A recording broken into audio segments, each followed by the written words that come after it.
Everybody, it's me, Andrew. Get out into nature and tune in for yourself. Resonate with the Earth's electromagnetic field via 432 hertz, the universal frequency. Balance out psychologically and emotionally, and further strengthen up your brain and your heart's coherence as well. Get a plant-based diet going for yourself today and nurture yourself right back into life.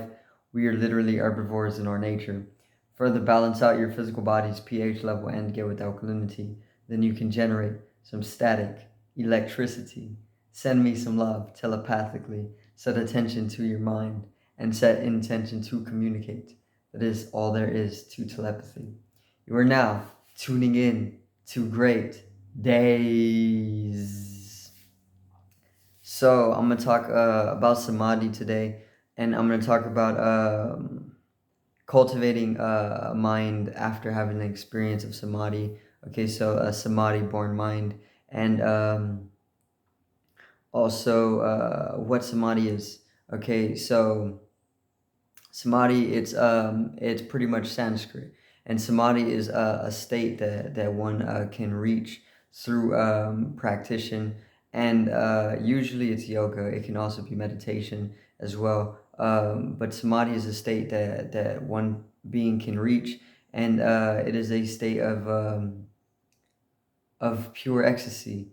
Okay, and what samadhi is whenever you are able to come to a state of equanimity within yourself, and when you start distancing your self from the physical body and even the mind, to come to have a type of transcendental experience of some sort, where you dissolve away in some dimension, and it brings about very deep ecstasy.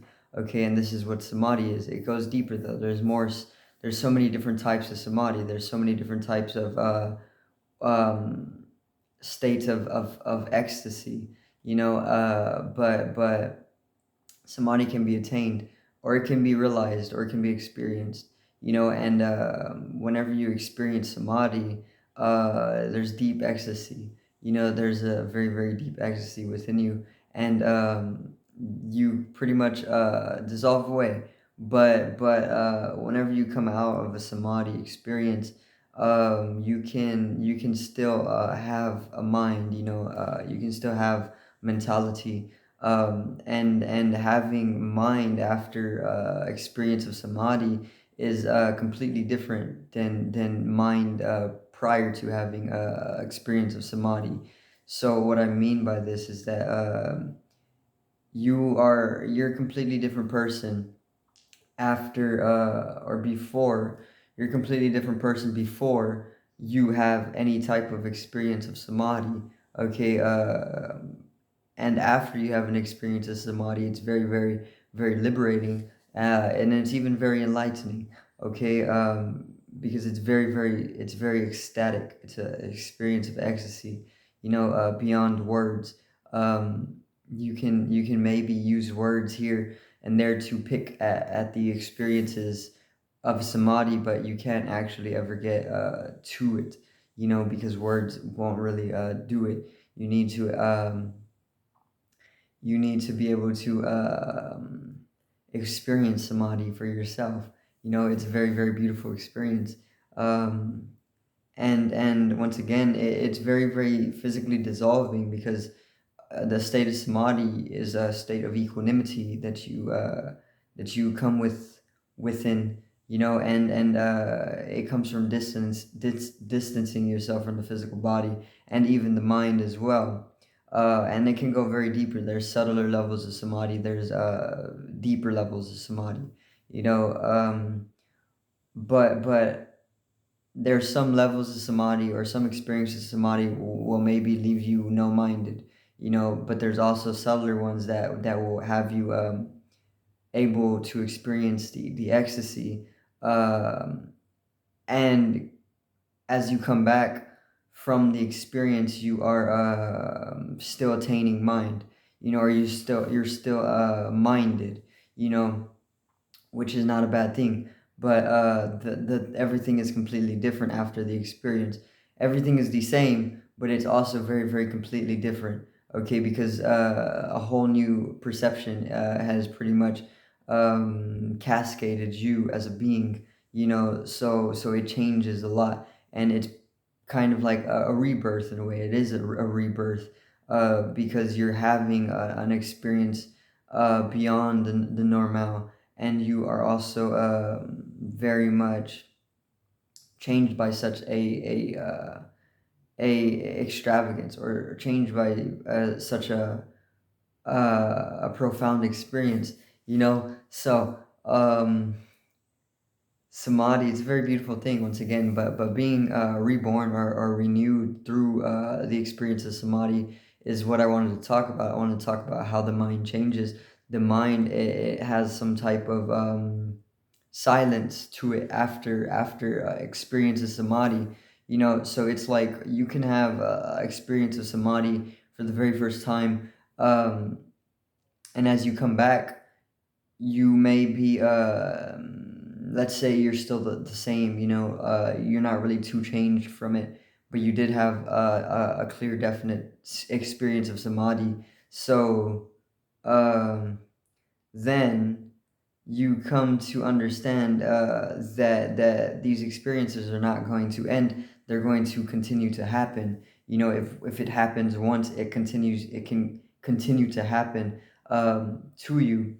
And the more that you continue to have these experiences of samadhi, you are starting to dissolve away the physical more and more often, the ego. And even you can even dissolve you're even dissolving away the mind quite a bit through experiencing samadhi. But once again, you can retain the mind as you come out of experiencing samadhi. You gotta like generate more presence or consciousness as you're in an experience of samadhi, so that you can go deeper into it, and it can be more potent for the dissolution process to occur to you, or to occur. And as you come back, you are if you have retained mind, then you continue to have the experiences, samadhi here and there. And the mind, it can dissolve away, but it comes back, right? But it comes back a different it's like a different entity. Okay, because the mind is an entity, or it's a set of entities, whatever you want to call it. It's very, very different after samadhi, because a lot happens through an experience of samadhi. Okay, so the mind is completely changed after an experience of samadhi. So one clear thing that usually comes, I want to say, is a silence of mind. And you can gain a little bit more. You liberate the mind in a sense, and it's very, very silencing. And the silencing of the mind um, through experiencing samadhi is it's very, very enlightening, because it opens you up to the eternal now more often. Usually most people are very, very conditioned, and they're very programmed. We all deal with this, but it's these conditionings that are layered. They're layers of conditionings that keep us from altered states of consciousness, or higher states of consciousness, or even absolute truths.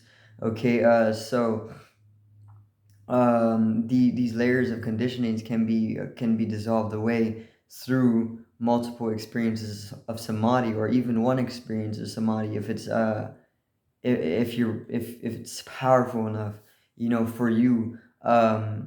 And what this does to the mind, once again, it completely renews the mind in a way. It brings about a cleansing of the mind. It can even lead to no mindedness, which is a state that is most definitely needed for us, okay, as peoples.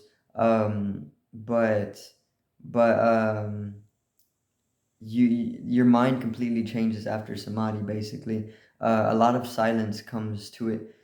Because you understand, after having a state or experience of samadhi, that it comes, a lot of it comes with being completely aware, being completely present in the eternal now. So once you're able to have one of these experiences, then your being then knows on one level that it needs to continue doing this, because it's literally, it's something that is needed for each and every one of us, and once your being knows this on another level, it can then understand that it needs more silence, so that it can come into the eternal now, more and more often, to the point that you're able to bring in a continuity of eternal now, throughout your entire day. And then as you're able to do it for an entire day, you're able to make it 2 days, and you're able to continue with it, until you completely dissolve away mind in all, and then at that point you're able to just use it, as the tool it is, instead of being its servant. You are more of the master of it, so it completely breeds, it can completely breed, or give birth to a new mindedness. It's very, very liberating as well. So that's all I really want to talk about for today. I do thank everybody for watching once again. If you don't know what samadhi is, do research on it, um, and get into the essence of samadhi, because it's a very, very beautiful thing. Just to know about it is very, very liberating. So yeah, that's it for today's video. Once again, peace out, one love, have a great morning.